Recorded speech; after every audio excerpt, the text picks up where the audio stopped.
آپ ذرا تصور کیجئے، یہ جو آپ کی تنہائی ہے، آپ نے اس موبائل فون کی وجہ سے، اس لیپ ٹاپ کی وجہ سے، اس ٹیبلٹ کی وجہ سے اس کو مکمل طور پہ ناپاک کر دیا۔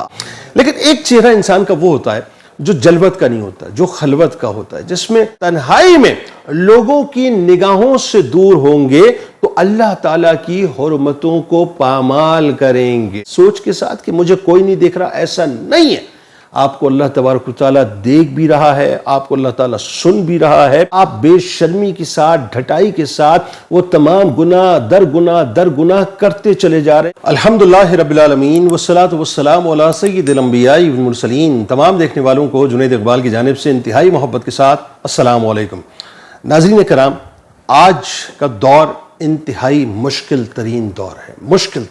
ہے۔ مجھے کہنے دیجئے جملہ کہ آج کے دور کے اندر اپنے آپ کو محفوظ رکھنا، اپنے آپ کو بچانا انتہائی مشکل ترین کام ہے۔ اس کی وجہ ہے، میں آگے جا کے آپ کو بتلاتا ہوں، کیونکہ ایک حدیث پاک رسول کریم صلی اللہ علیہ وآلہ وسلم کی میری نگاہ سے گزری۔ آپ یقین مانیے اس حدیث پاک کو پڑھنے کے بعد میری روح کانپ گئی ہے۔ میں انتہائی شرمسار بھی ہوں اور انتہائی خوف میں بھی مبتلا ہوں، اور وہ کیوں ہوں وہ میں آگے جا کے آپ کو بتلاتا ہوں۔ معاملہ یہ ہے صاحب کہ آج کے دور کے اندر آپ کو پتہ ہے کہ سہولیات اس حد تک بڑھ چکی ہیں کہ ان سہولیات نے ہمیں چاروں طرف سے کیپچر کر لیا ہے، چاروں طرف سے جکڑ کے رکھ لیا ہے۔ یعنی جہاں خیر کے کام کرنے کے حوالے سے بہت ساری سہولیات موجود ہیں، میں عموماً ایک جملہ کہتا ہوں کہ صاحب یہ تو وہ دور ہے کہ جس دور میں جنت آپ کے ہر قدم کے اوپر موجود ہے، کیونکہ اتنے سارے لوگوں کے مسائل ہیں، اتنی ساری پرابلمز ہیں۔ آپ کوئی ایک خیر کا کام کرتے ہیں، اللہ تبارک و تعالیٰ کو راضی کرنے کے لیے آسان ترین راستے آپ کے پاس اس دور کے اندر موجود ہیں۔ اسی طرح سے جو شر کے کام ہے نا، اس میں بھی آپ کے پاس ایکسس اتنا آسان ہو چکا ہے کہ آپ تصور بھی نہیں کر سکتے۔ آپ ذرا یہ سوچیے صاحب کہ ہم مسلمان ہیں، میں جو بات آپ سے کرنے جا رہا ہوں اور حدیث پاک ابھی میں نے آپ کو بیان کرنی ہے، آپ نے میرے ساتھ جڑے رہنا ہے کہ ہم جو مسلمان ہیں، ہمارا یہ عقیدہ ہے اور ہماری یہ فرم بلیو ہے کہ ہم نے کل بروز محشر اللہ کے حضور پیش ہونا ہے۔ ایسا ہی ہے نا، اس میں تو کوئی دوسری رائے نہیں ہے۔ اچھا، جب پیش ہونا ہے تو ظاہر ہے ہم نے سیلف اکاؤنٹیبلٹی جو ہے وہ دنیا کے اندر کرنی ہے، اپنے آپ کو سیلف اکاؤنٹیبل رکھنا ہے، اپنا سیلف انالیسس بھی کرتے رہنا ہے، کیونکہ وہ جو اکاؤنٹیبلٹی ہونی ہے اس اکاؤنٹیبلٹی کے سے پہلے جو ہے اگر ہم اپنی اکاؤنٹیبلٹی دنیا میں کر لیں گے تو میرا خیال ہے اس سے بہتر کوئی بات نہیں ہے۔ پھر وہی بات ہے، اس کی رحمت پہ اپنے آپ کو چھوڑ دیں، وہ کرم کر دے تو یقیناً بیڑا ہمارا پار ہو جائے گا۔ پرابلم یہ ہے، اب انسان کی زندگی میں دو محفلیں ہوا کرتی ہیں، ایک اس کی جلوت کی ظاہر جو شخصیت ہے وہ ہوتی ہے، اور ایک اس کی خلوت کی شخصیت ہوتی ہے۔ آج پرابلم یہ ہے کہ ہم اتنا یوں سمجھ لیجئے کہ اپنا دلیر ہو چکے ہیں کہ ہماری جلوت کی محفلوں کے اندر تو ہم ایسی تیسی کرتے ہیں صاحب، اپنی یعنی کردار کا ہمیں خیال نہیں، اپنی زبان کا خیال نہیں، شرم و حیا کا خیال نہیں، ہم کیا بول رہے ہیں، کیا گفتگو کر رہے ہیں، کیا سن رہے ہیں، کیا دیکھ رہے ہیں، ہمیں کسی بات کا خیال جلوت کے اندر نہیں ہوتا۔ بہت سے لوگ اس بات کا جو ہے وہ لحاظ پھر بھی رکھ لیتے ہیں، ان کو اس بات کا احساس ہوتا ہے کہ ہمیں اپنے آپ کو لوگوں کے سامنے کیسے کیری کرنا چاہیے، اور بہت سے ایسے لوگ بھی ہوتے ہیں جو اپنے آپ کو جو ہے وہ بلا وجہ پارسا پینٹ کر رہے ہوتے ہیں، بلا وجہ عبادت گزار پینٹ کر رہے ہوتے ہیں، اپنے آپ کو بہت اچھا پینٹ کر رہے ہوتے ہیں۔ تو مختلف قسم کے لوگوں کے رخ ہوتے ہیں، مختلف قسم کے چہرے ہوتے ہیں، لیکن ایک چہرہ انسان کا وہ ہوتا ہے جو جلوت کا نہیں ہوتا، جو خلوت کا ہوتا ہے، جس میں کوئی بھی موجود نہیں ہوتا۔ یعنی میں خلوت سے مراد پیور خلوت کی بات کر رہا ہوں، یعنی جس میں دو چار دوست بھی موجود نہ ہو، صرف اور صرف انسان موجود ہوتا ہے، اور اس وقت یا تو اس کے ہاتھ میں اس کا موبائل فون ہوتا ہے، اس کا ٹیبلٹ ہوتا ہے، اس کا لیپ ٹاپ ہوتا ہے، اور وہ جو خلوت کے لمحات ہوتے ہیں، چاہے وہ دن کے ہوں، چاہے وہ شام کے ہوں، چاہے وہ رات کے ہوں، چاہے وہ تہجد کے وقت کے ہوں، کسی بھی وقت کے ہوں، ایون اب تو یہ ہو گیا ہے صاحب کہ خلوت کے لمحات تو ہم بیٹھے بیٹھے لوگوں کے درمیان بھی جو ہے وہ تلاش کر لیتے ہیں کہ ہمارا اپنا موبائل فون ہمارے سامنے ہوتا ہے، اس موبائل فون کو ہم سائلنٹ کر کے کیا کچھ دیکھنا چاہتے ہیں، کیا کچھ دکھانا چاہتے ہیں یا کیا کچھ نہیں دکھانا چاہتے، یہ سب ایکسس ہمارے پاس ہوتا ہے ایک فنگر ٹپ کے اوپر۔ موبائل کو سائلنٹ کرتے ہیں یا ایئر پوڈ لگاتے ہیں، جو کچھ سننا چاہتے ہیں وہ ہم سن بھی رہے ہوتے ہیں، جو کچھ دیکھنا چاہتے ہیں ہم دیکھ بھی رہے ہوتے ہیں۔ یعنی اگر ہم آنکھوں سے بھی خیانت کرنا چاہتے ہیں تو وہ بھی ہو رہا ہوتا ہے، اور اگر ہم سماعتوں سے خیانت کرنا چاہتے ہیں تو وہ بھی ہم کر سکتے ہیں۔ لیکن وہ جو پیور خلوت کی میں بات کر رہا ہوں کہ جس وقت کوئی بھی دیکھنے والا نہیں ہے، آپ ہیں، بس آپ ہیں، ذہن میں رکھیے گا، اگر اس وقت آپ اللہ تبارک و تعالیٰ کی حدود کو پامال کرتے ہیں، اور اس وقت اگر آپ اللہ تبارک و تعالیٰ کی یعنی جو حرمتیں ہیں اس کو اگر آپ پامال کرتے ہیں، تو پھر آپ کو خوف میں مبتلا ہونا چاہیے کہ کل بروز محشر آپ کی اکاؤنٹیبلٹی بڑی سخت ہوگی، کیونکہ کل بروز محشر آپ ساری نیکیاں لے کے آ جائیے، ذہن میں رکھیے گا وہ ساری نیکیاں بے وقت ہو جائیں گی، بے حیثیت ہو جائیں گی، رائگاں چلی جائیں گی اگر خدا نخواستہ آپ کی خلوت درست نہیں ہے۔ کیونکہ رسول کریم صلی اللہ علیہ وآلہ وسلم نے فرمایا، حضرت ثوبان رضی اللہ تعالیٰ عنہ کی روایت ہے، سرکار فرماتے ہیں کہ میں اپنی امت کے ایسے لوگوں کو جانتا ہوں۔ یہ سرکار علیہ السلام نے کیٹیگوریکل فرمایا کہ میں اپنی امت کے ایسے لوگوں کو جانتا ہوں جو روز قیامت تہامہ کے پہاڑوں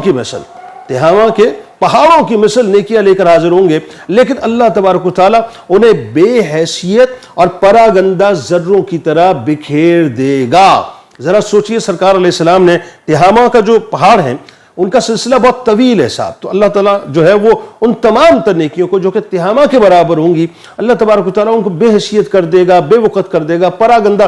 ذروں کی طرح بکھیر دے گا، یعنی ایک طرف کر دے گا۔ حضرت ثوبان نے دریافت کیا، یا رسول اللہ صلی اللہ علیہ وآلہ وسلم، ہمیں ان لوگوں کی حالت اور وصف بتلا دیجئے تاکہ ہم دانستہ ان لوگوں میں سے نہ ہو جائیں۔ یہ صحابی نے سوال کیا تو سرکار علیہ السلام نے فرمایا، وہ تمہارے ہی بھائی بندھو ہوں گے، یعنی تمہارے ہی بھائی بندھ ہوں گے، تمہاری طرح راتوں میں عبادت بھی کرتے ہوں گے، لیکن جب وہ لوگ تنہائی میں لوگوں کی نگاہوں سے دور ہوں گے تو اللہ تعالیٰ کی حرمتوں کو پامال کریں گے۔ بات سمجھ آ رہی ہے آپ کو؟ اب ذرا میرا جو ابتدائیہ تھا میں اس کو کنیکٹ کرنا چاہوں گا یہاں پر۔ آج ذرا سوچئے، تصور کیجئے صاحب کہ تنہائیاں ہماری جو ہیں، ہر آدمی خود جانتا ہے کہ اس کی تنہائی کتنی پاک ہے کتنی نہیں۔ میں کسی کے لیے ظاہر ججمنٹل نہیں ہو سکتا، نہ میں کسی پہ فتویٰ دے رہا ہوں، نہ میں جو ہے وہ اپنا انڈیویجولی کسی پہ، میں مطلقاً بات کر رہا ہوں۔ ہر آدمی خود جانتا ہے، میں اپنی تنہائی کے بارے میں جانتا ہوں، آپ اپنی تنہائی کے بارے میں جانتے ہیں، آپ اگر والدین ہیں آپ اپنی تنہائی کے بارے میں جانتے ہیں، آپ اگر بچے ہیں تو آپ اپنی تنہائی کے بارے میں جانتے ہیں، آپ اگر میاں بیوی ہیں آپ اپنی تنہائی کے بارے میں جانتے ہیں۔ ہر شخص اپنی تنہائی کے بارے میں خود جانتا ہے اور خود ظاہر ہے اس کا جواب دے کہ اس کی تنہائی اچھی ہے یا بری ہے، پاک ہے یا ناپاک ہے، خدا نخواستہ۔ لیکن آپ ذرا سوچئے کہ کتنا مشکل ترین دور آ چکا ہے صاحب، کہ آج ہم تنہائی میں ہوتے ہیں تو اگر ہمارے پاس کوئی بھی نہ ہو تو ہمیں یہ سوچ لینا چاہیے اور سمجھ لینا چاہیے اور اس بات پہ ہمارا فرم بلیو ہونا چاہیے کہ اس وقت کوئی ہمارے روم کے اندر موجود نہیں ہے۔ جس روم میں ہم موجود ہیں اس روم میں کوئی اور دوسرا موجود نہیں ہے، نہ بھائی ہے، نہ بہن ہے، نہ بیوی ہے، نہ شوہر ہے، نہ ماں ہے، نہ باپ ہے۔ میں مختلف رشتوں کی بات کر رہا ہوں، آپ جس رشتے پہ بھی سٹینڈ کرتے ہو وہاں پر اپنے آپ کو رکھ کے دیکھ لیجئے۔ ہمیں اس وقت کوئی نہیں دیکھ رہا، لیکن ایک ذات ہمیں دیکھ رہی ہے اور ایک ذات ہمیں سن رہی ہے، جو سمیع بھی ہے، جو بصیر بھی ہے، جو آپ کے دل میں اٹھنے والی سوچ سے پہلے آنے والی جو سوچ ہوتی ہے اس کو بھی جانتا ہے کہ میرا بندہ کیا سوچ رہا ہے۔ یعنی تاریک رات میں اگر کوئی سیاہ چوٹی سیاہ پہاڑی کے اوپر رینگ رہی ہوتی ہے نا تو اس کی رینگنے کی آواز بھی اللہ کو پہنچ رہی ہوتی ہے۔ گنجائش کی کہ انسانی سمجھتا ہے کہ اس روم کے اندر کوئی موجود نہیں ہے اور اس وقت اس نے اپنے موبائل فون کو اپنے ہاتھ میں رکھا ہوا ہوتا ہے، اس موبائل فون کو سائلنٹ کر کے وہ جو اپنی نگاہوں سے خیانت کر رہا ہوتا ہے، وہ جو اپنی سماعت سے خیانت کر رہا ہوتا ہے، اگر اس نے ایئر پوڈز لگا دیے تو اس نے جو اپنی سماعتوں سے خیانت کی ہے، جو اپنی نگاہوں سے خیانت کی ہے، جو مناظر دیکھے ہیں، جو فحش مناظر دیکھے ہیں، جو کچھ فحش باتیں اس نے کی ہیں، جن فحش باتوں پر اس نے کامنٹ کیا ہے، جن فحش باتوں کو اس نے آگے بڑھایا ہے، جن فحش باتوں کو اس نے لوگوں تک پہنچایا ہے، ذرا سوچئے۔ اب اس بات کو آپ پھیلاتے چلے جائیے۔ آپ ذرا تصور کیجئے، یہ جو آپ کی تنہائی ہے، آپ نے اس موبائل فون کی وجہ سے، اس لیپ ٹاپ کی وجہ سے، اس ٹیبلٹ کی وجہ سے اس کو مکمل طور پہ ناپاک کر دیا۔ آپ نے اللہ تبارک و تعالیٰ کی جو حرمت تھی اس کو مکمل طور پہ آپ نے پامال کر دیا۔ یعنی آپ نے بنیادی طور پہ آپ کی جتنی بھی نیکیاں آپ کر رہے ہیں نا، چاہے آپ راتوں کی عبادتیں کر رہے ہیں، چاہے آپ دن کی عبادتیں کر رہے ہیں، واٹس ایور آپ جو کچھ بھی کر رہے ہیں، آپ اپنی نیکیوں کو بے وقت کرتے چلے جا رہے ہیں اس سوچ کے ساتھ کہ مجھے کوئی نہیں دیکھ رہا۔ ایسا نہیں ہے، آپ کو اللہ تبارک و تعالیٰ دیکھ بھی رہا ہے، آپ کو اللہ تعالیٰ سن بھی رہا ہے، اور آپ بے شرمی کے ساتھ، ڈھٹائی کے ساتھ وہ تمام گناہ در گناہ کرتے چلے جا رہے ہیں، اپنی خلوت کو پاک سے ناپاک، در ناپاک کرتے چلے جا رہے ہیں، اور یہ سمجھ رہے ہیں کہ کچھ بھی نہیں ہو رہا، لیکن حقیقت تو یہ ہے کہ آپ اپنے ہاتھوں سے اپنی نیکیوں کو آگ لگا کر بھسم کر رہے ہیں۔ میں صرف ایک جملہ یہاں پر عرض کرنا چاہتا ہوں، وہ یہ ہے صاحب کہ دیکھیے، ہم سب نے مرنا ہے. بہت مشکل ترین، میں نے آپ کو کہا نا، دور آ چکا، بہت مشکل ترین. شیطان چاروں طرف سے جال پھیلائے بیٹھا ہوا ہے. اس دور میں اگر آپ اپنے ایمان کو بچا لیں، اس دور میں اگر آپ اپنی خلوتوں کو بچا لیں، اس دور میں اگر آپ مثال کے طور پہ اپنے آپ کو شرم و حیا کا پیکر بنا لیں، اس دور میں اگر آپ گناہوں سے اپنے آپ کو محفوظ کر لیں، تو اس سے اچھی کوئی بات نہیں ہے. اور یہ پریسیڈنٹ کون سیٹ کرتا ہے؟ یہ پریسیڈنٹ سب سے پہلے والدین کو خود سیٹ کرنا ہوگا. والدین خود سب سے پہلے اپنا سیلف انالیسس کریں کہ باپ جو ہے اپنے گھر میں جو موبائل لے کے الگ بیٹھا ہوا ہے خلوت کے اندر، وہ اس وقت کیا دیکھ رہا ہے. یعنی کبھی کبھی تو صاحب مطلب مجھے افسوس ہوتا ہے کہ خدا نہ خواستہ کہیں وہ وقت تو نہیں آ گیا کہ ڈائننگ ٹیبل پہ بیٹھ کے جو ہے مطلب برہنہ مناظر جو ہے وہ سائلنٹ کر کے دیکھے جا رہے ہوتے ہیں، اور لوگ اپنے اپنے کاموں کے اندر بھی لگے ہوئے ہوتے ہیں اور کھانا بھی کھا رہے ہوتے ہیں. یعنی یہ تک صورتحال معاشرے کے اندر آ چکی ہے. تو اب ذرا سوچیے صاحب کہ خلوتوں کا عالم کیا ہوگا، خلوتوں میں ہم کس حد تک جو ہے وہ دلیر ہو چکے ہیں. لہٰذا ذہن میں رکھیے صاحب کہ اگر آپ کی خلوتیں خدا نہ خواستہ ناپاک ہے، اگر آپ کی خلوتوں میں آپ وہ مناظر دیکھ رہے ہیں، وہ خیانتیں کر رہے ہیں آنکھوں سے اور سماعتوں سے اور زبان سے، جو کہ آپ کو کل بروز محشر الٹا لٹکوا دیں گے، تو پھر ذہن میں رکھیے گا آپ کا کوئی فائدہ نہیں ہے کہ آپ عبادتیں کر رہے ہیں. ایک طرف عبادتیں کر رہے ہیں اور دوسری طرف آپ یہ کام کر رہے ہیں. بلا تمثیل عرض کر رہا ہوں، سی سی ٹی وی کیمرہ ہوتا ہے نا، سی سی ٹی وی کیمرہ جو لگا ہوتا ہے عموماً، آپ دیکھیے گا چور بھی جب چوری کرنے آتا ہے تو سب سے پہلے وہ ادھر ادھر دائیں بائیں جو ہے وہ اوپر نیچے دیکھتا ہے کہ کہیں کوئی کیمرہ اس کو کیپچر کر رہا ہے کہ نہیں کر رہا. یہ انسانی سائیکی ہے کہ جب کیمرہ لگا ہوتا ہے تو انسان فوراً الرٹ ہو جاتا ہے، چوری کی اگر غرض سے بھی آ جاتا ہے تو چوری نہیں کرتا ہے.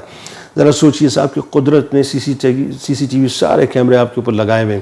اور اس سے بڑھ کے اللہ تبارک و تعالیٰ تو آپ کی شاہرگ سے زیادہ قریب ہے نا، وہ تو سب کچھ دیکھ رہا ہے اور سن رہا ہے. اس کے باوجود بھی اگر ہمیں شرم اور غیرت نہیں آتی کہ ہم اپنی خلوتوں کو پاک نہیں کرتے، تو پھر ہمیں یہ سوچنا چاہیے کہ کل بروز محشر جو پکڑ ہونے والی ہے اس کے لیے پھر خدا نہ خواستہ ہم تیار رہیں. اپنی خلوتوں کو پاک کیجیے صاحب، اور ایسے پاک کیجیے جیسے پاک کرنے کا حق ہے. یعنی ذہن میں رکھیے، کوئی دیکھے نہ دیکھے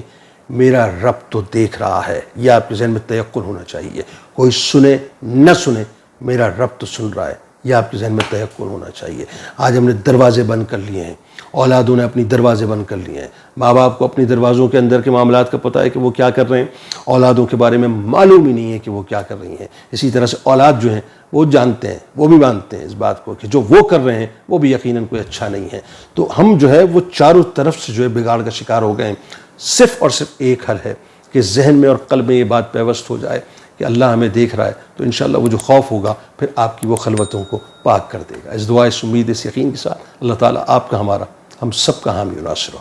اللہ حافظ.